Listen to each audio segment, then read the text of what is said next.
The girl was shocked to find she had accidentally transmigrated into the body of the second prince, who had killed himself to resist an imperial arranged marriage. After accessing his memories, she realized the so-called second prince was actually a girl. Her mother had lied to raise her as a boy to hold on to power. Everyone thought he was gay. They decided to arrange his marriage with the 13th princess to save the family from ruin. The girl knew she had to run away immediately, or her true identity would be exposed and she would be executed. Yet her maid warned her she would be hunted down. Left with no choice, she stayed behind to think of another way out. The maid said the 13th princess was very mysterious and never left her quarters. So she went to see the princess, hoping to call off the engagement. But upon arriving at the princess's mansion, she was refused a pre-wedding meeting. Not giving up, she planned to sneak into the mansion at night. Unfortunately, she got lost and stumbled straight into the bathroom. A handsome man was bathing there, and she couldn't help thinking his figure was sheer perfection. The man soon spotted the unexpected intruder.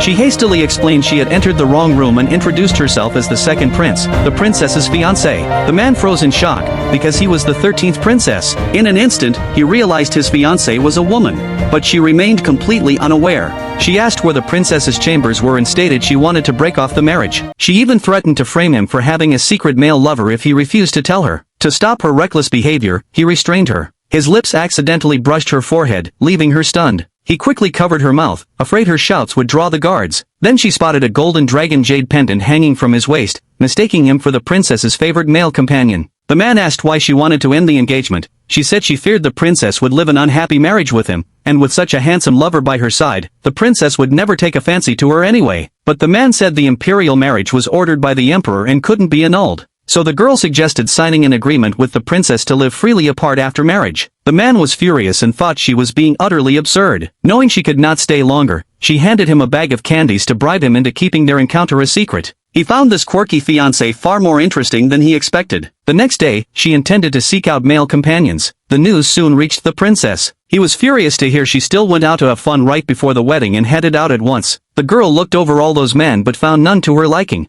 Just then, she caught sight of a familiar figure from behind.